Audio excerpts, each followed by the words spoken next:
एक इंसान जब जिंदा था तो लोग उसके नाम से ही थड़थड़ाते थे, और आज उस इंसान की बस यादें बाकी है तो भी लोगों के मन में अजीबो गरीब ख्याल आते हैं।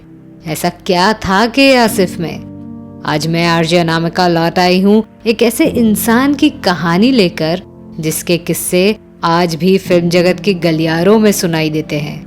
कि आसिफ की कहानी शुरू करने से पहले बता दूं कि उनकी जिद ही लोगों की डर की वजह थी। खाते में बस 2 फिल्में, पर जुनून इतना कि जुनून भी डर जाए। 14 जून 1922 को उत्तर प्रदेश के इटावा में डॉक्टर फसल करीम और बीवी गुलाम फातिमा के घर आसिफ का जन्म हुआ था। बचपन से जिद्दी थे, इसीलिए पढ़े लिखे पिताजी का ये बच्चा बस 8वीं कक्षा तक पढ़ा। पढ़ाई में कमजोर, पर उर्दू में इनकी पकड़ जबरदस्त थी।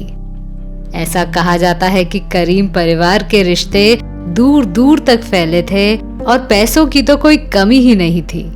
फिल्म जगत से तो गहरा नाता था ही, पर आसिफ साहब की बड़ी बहन सिकंदर बेगम के पति नाजिर अहमद खान फिल्म जगत में जाने माने फिल्मकार थे। बस नासिर खान के भरोसे आसिफ मुंबई आए और यहाँ रहकर फिल्म मेकिंग की शिक्षा ली। शुरू में तो वो अनाड़ी थे, पर कुछ साल के बाद उनका टैलेंट खूब चमकने लगा। आसिफ साहब की कहानी कमाल अमरोही साहब के साथ शुरू होती है। एक दिन कमाल साहब एक स्क्रिप्ट को लेकर आसिफ को मिलने आए। इन दोनों में कॉमन बात ये थी कि आसिफ और कमाल दोनों भी ज्यादा पढ़े लिखे नहीं थे, पर दोनों की उर्दू लाजवाब थी। दोनों का काम करने का तरीका एक सा था, और यहाँ तक कि दोनों की सोच भी एक ही थी। 1945 में कमाल साहब की लिखी और आसिफ साहब की डायरेक्टेड फिल्म फूल रिलीज हुई। इस फिल्म ने बॉक्स ऑफिस पर धूम मचा दिया और यहीं से शुरू हुई एक ऐतिहासिक फिल्म बनाने की तैयारी, जिसका नाम था मुगले आजम। एक दिन इम्तियाज अली ताज साहब की अनारकली इस प्ले को देखकर आसिफ प्रभावित हुए। उस वक्त अनारकली पर 3 फिल्में बन चुकी थी। पहली फिल्म 1928 में आई थी, जिसमें रूबी मायर्स ने अनारकली का किरदार निभाया था। रूबी मायर्स और सुलोचना की दास्तां सुनने के लिए ऊपर आए बटन पर क्लिक कर दीजिए। आपको रूबी जी की कहानी बेहद पसंद आएगी।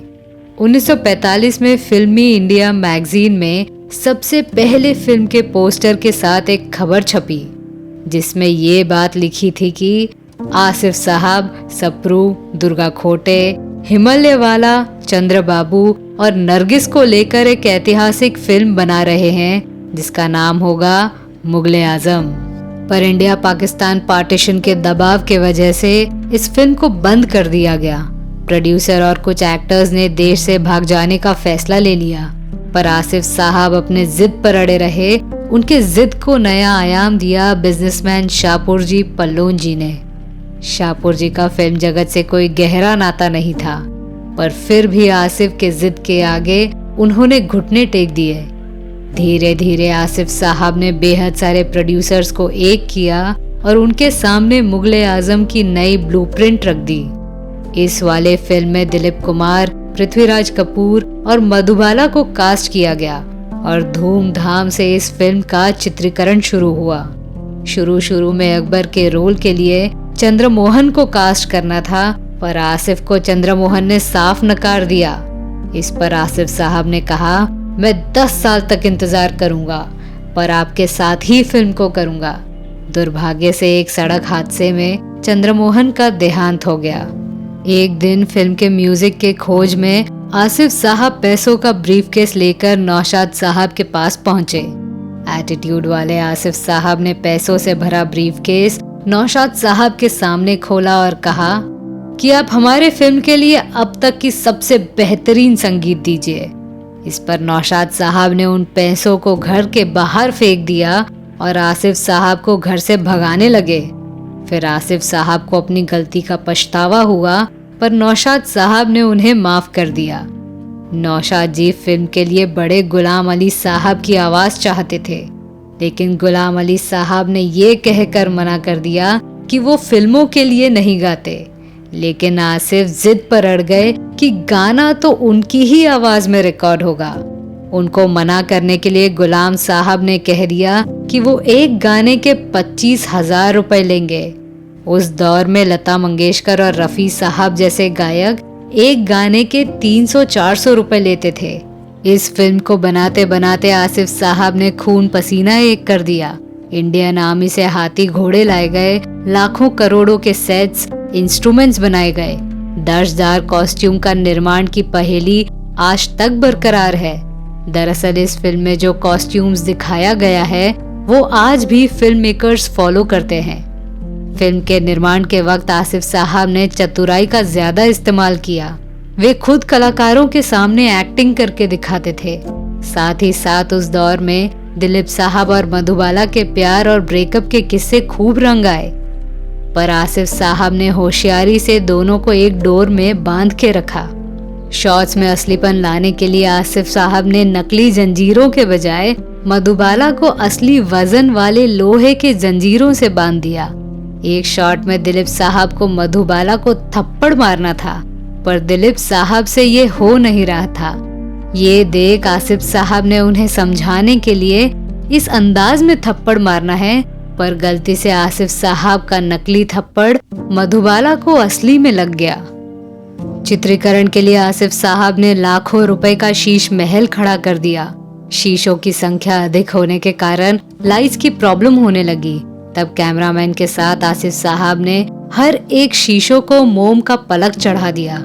चित्रीकरण को असलीपन का नकाब देने के लिए आसिफ साहब ने शीश महल को 500 ट्रकों की हेडलाइट और 100 रिफ्लेक्टर से रोशन कर दिया।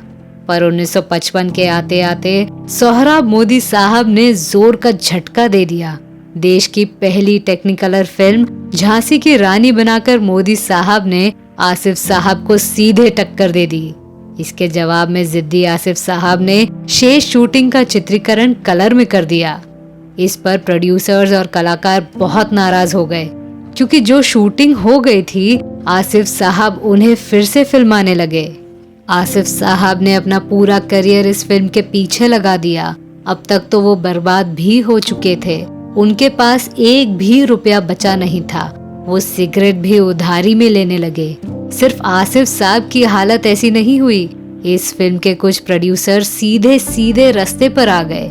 सब बोलने लगे कि आसिफ एक पागल इंसान है, उसने सबको बर्बाद कर दिया है। फिल्म के जानकार बोलने लगे कि जब मुगले आजम रिलीज होगी तब बुरी तरह से फ्लॉप साबित होगी। न्यूज़पेपर, मैगजीन में ये बात फैलने लगी और सारे प्रोड्यूसर्स ने आसिफ साहब को सवालों के अखाड़े में खड़ा कर दिया। पर आसिफ साहब को कमाल का यकीन था कि ये फिल्म जबरदस्त हिट साबित होगी और सबको अच्छा रिटर्न्स मिलेगा। इसके बाद आसिफ साहब ने इंडियन गवर्नमेंट के साथ मिलकर एक प्रीमियर आयोजित किया। इस प्रीमियर में न सिर्फ बॉलीवुड के सुपरस्टार्स आए, बल्कि देश विदेश के बड़े बड़े नामी पॉलिटिशियंस, बड़े बड़े राजा, ऑस्कर विनर्स फिल्मकार, रूस, चीन, अमेरिका, यूरोप के फिल्मकारों ने हिस्सा लिया। सबके जुबान पर बस एक बात थी कि इंडिया में वो कौन सी फिल्म बन रही है जिसकी चर्चा देश विदेश के न्यूज़पेपर्स में हो रही है। हॉलीवुड से लेकर चीन तक बात फैल गई थी कि इंडिया की सबसे महंगी फिल्म रिलीज होने वाली है। प्रीमियर को रियलिस्टिक रूप देने के लिए आसिफ साहब ने फिल्म के चित्रीकरण में उपयोग किए गए सेट्स, इंस्ट्रूमेंट्स, कॉस्ट्यूम्स का मिलावा सजा दिया। इस आयोजन में रखे चीजें मुगल जमाने की यादें ताजा करने लगी थी। इस प्रीमियर का भव्य आयोजन सफल रहा और सबको मुगले आजम फिल्म भा गई। दर्शकों के लिए 5 अगस्त 1960 को जब फिल्म रिलीज कर दी गई तब बॉक्स ऑफिस के सारे रिकॉर्ड्स टूट गए। फिल्म को देखने के लिए लोग पागल हो गए। ये पगलायत इस हद तक थी कि लोग दिन भर थिएटर के बाहर टिकट के लिए लाइन में खड़े रहते थे और लोग बिस्तर लगा के वहीं सो भी जाते थे। फिर उनका नंबर आता था। मुंबई के मशहूर मराठा मंदिर थिएटर को दुल्हन के भांति सजाया गया था। देश विदेश में मुगले आजम फिल्म सफल रही। फिल्म का भव्य चित्रीकरण, लता मंगेशकर की आवाज, दिलीप मधुबाला की जोड़ी, नौशाद साहब का म्यूजिक ने सबका दिल जीत लिया और इस तरह आसिफ साहब की 16 साल की मेहनत रंग आई।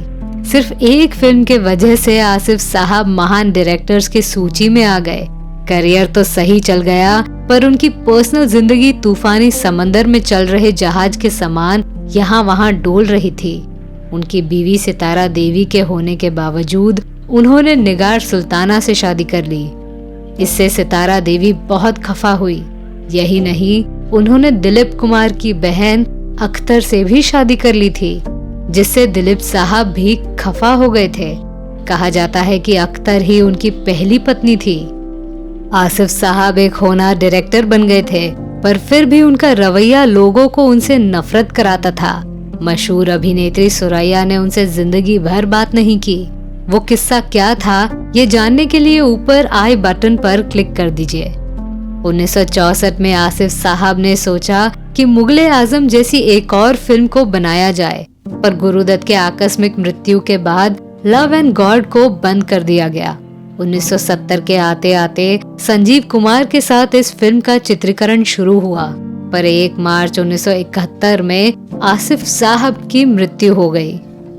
तो मैं थी आपकी आरजे अनामिका। मेरी सुनाई हुई कहानी आपको कैसी लगी, ये हमें कमेंट सेक्शन में जरूर बताइएगा, और हमारे channel biography and real life stories को सब्सक्राइब करना न भूलें।